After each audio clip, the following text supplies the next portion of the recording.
Hi అండి, నమస్తే. Welcome to Rohini Krishna's world. ఈ రోజు రెసిపీ బ్రేక్ఫాస్ట్ రెసిపీ పొంగల్ అండి. దీన్నే హాట్ పొంగల్ అంటారు, కట్టె పొంగల్ కూడా అంటారు. ఈ పొంగల్ ఎక్కువగా తమిళనాడు సైడ్ బాగా చేసుకుంటారండి. మనకైతే మా చిన్నప్పుడు తిరుపతిలో బాగా దొరికేది. ఇది చట్నీతో సాంబార్తో చాలా బాగుంటుంది. ఇప్పుడైతే ప్రతి రెస్టారెంట్లో బ్రేక్ఫాస్ట్ మెన్యూలో కంపల్సరీగా ఉంటుందండి ఈ పొంగల్ అనే ఐటము.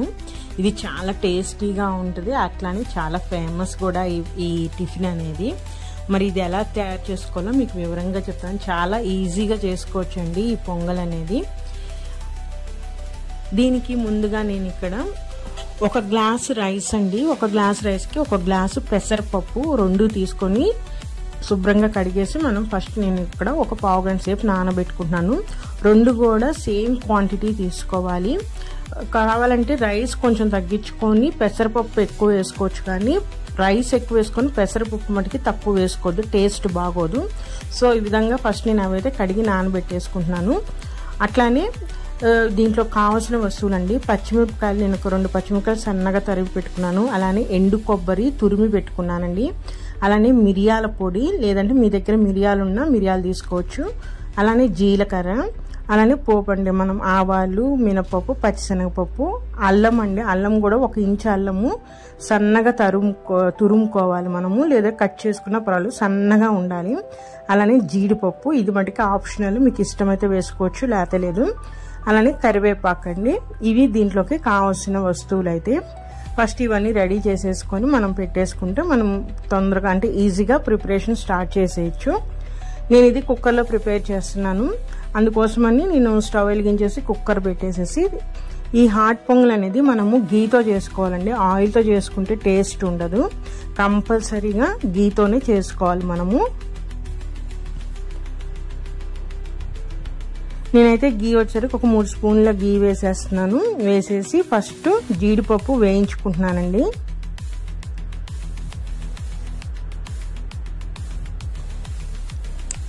మనం జీడిపప్పు లైట్ రెడ్ అంటే బ్రౌన్ కలర్ అలా వచ్చేసరికి తీసేసుకొని ఒక ప్లేట్లోకి తీసుకొని పక్కన పెట్టేసుకోవాలి.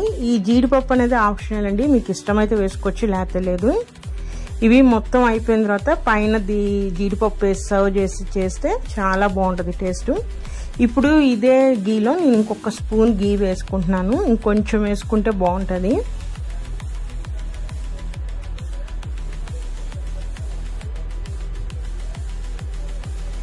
గీ వేసేసుకొని ఆల్రెడీ జీడిపప్పు వేయించి ఉన్నాం కాబట్టి హీట్ ఎక్కువగానే ఉంటుందండి. మనము స్టవ్ సిమ్లో పెట్టేసేసుకొని ఇప్పుడు ఈ గీలో తాలింపు గింజలు వేసేసుకోవాలి. ఫస్ట్ మనము అంటే ఆవాలు, మినపప్పు, పచ్చిశనగపప్పు ఉంది కదా, అవన్నీ వేసేసుకోవాలి.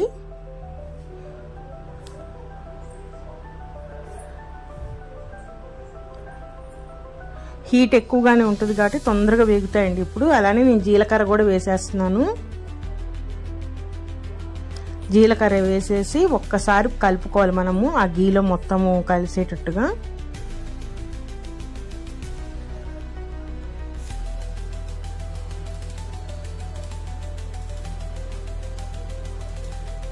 తాలింపు గింజలు వేగిపోయినాయండి. ఇంకా దీంట్లో నెక్స్ట్ వేయాల్సిన పదార్థాలు మనం వేసేసుకోవాలి. పచ్చిమిరపకాయలు వేసేస్తున్నాను, ఒకదాని తర్వాత ఒకటి వేసేసుకుంటే మనం వేయించుకోవటమేనండి.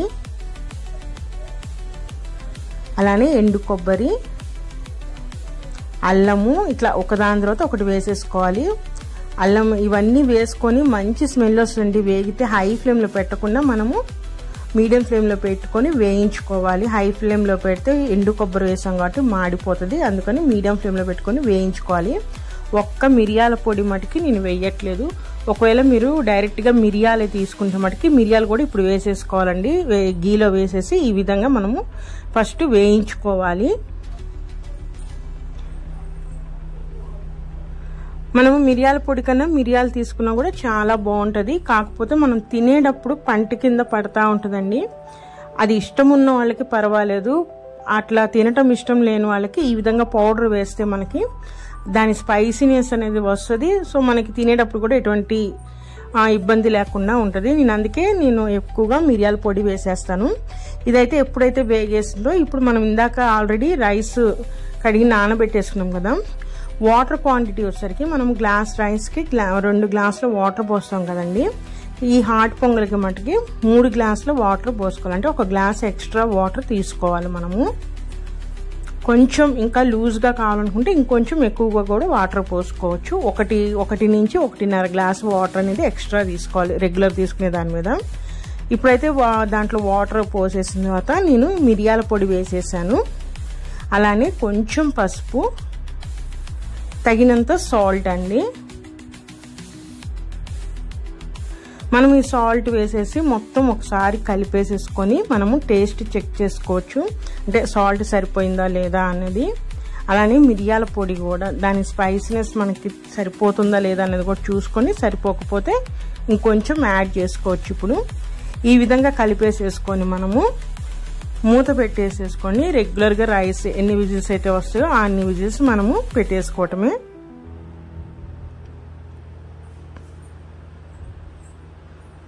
నేనైతే 3 విజిల్స్ రానిస్తానండి. 3 విజిల్స్ వచ్చేదాకా నేను దీన్ని కుక్ చేస్తాను. ఈ లోపు నేను దీనిలో చట్నీ చేస్తున్నాను ఈరోజు, పల్లీ చట్నీ. దానికోసమని నేను పచ్చిమిరపకాయలను, పల్లీలు, 1 స్పూన్ ఆయిల్ వేసుకొని వేయించుకొని చల్లారబెడుతున్నానండి. చల్లారగానే దాన్ని మిక్సీని గ్రైండ్లో చేసేసుకుంటాను. కుక్కర్ అండి 3 విజిల్స్ వచ్చి దాంట్లో ఉన్న స్టీమ్ మొత్తం పోయే వరకు నేను వెయిట్ చేశాను. మొత్తం స్టీమ్ అంతా పోయిందండి. ఇప్పుడు మూత తీసేసి చూద్దాము.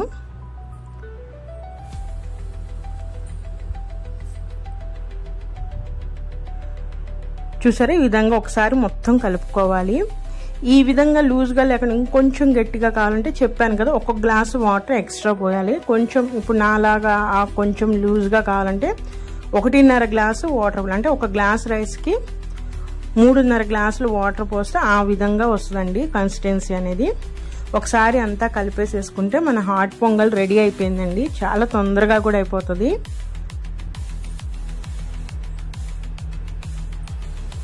ఈ హాట్ పొంగల్ని సాంబార్తో కూడా చాలా బాగుంటుందండి. మనం ఇన్స్టెంట్ సాంబార్ మిక్స్ చేసాం కదా, దాంతో గనక మనం సాంబార్ రెడీ చేసేసుకుంటే ఈ హాట్ పొంగల్ రెడీ అయిపోయే టైంలో అది కూడా రెడీ అయిపోతుంది. రెండింటితో చట్నీతో సాంబార్తో టేస్ట్ చేస్తే చాలా బాగుంటుంది. అలానే మనం హాట్ పొంగల్ సర్వ్ చేసేటప్పుడు పైన ఇంకొంచెం గీ యాడ్ చేసేసి మనం ఇందాక వేయించుకున్న జీడిపప్పులు ఉన్నాయి కదండి, ఆ జీడిపప్పు కూడా పైన గార్నిష్ చేసేసి మనం సర్వ్ చేస్తే టేస్ట్ చాలా బాగుంటుంది. మరి ఇదేనండి ఈరోజు వీడియో. అయితే నా వీడియో కనుక నచ్చితే ప్లీజ్ సబ్స్క్రైబ్ మై ఛానల్. అలానే లైక్ చేయండి, షేర్ చేయండి. మరి ఉంటాను, మరొక మంచి రెసిపీతో మళ్ళీ కలుస్తాను. బాయ్.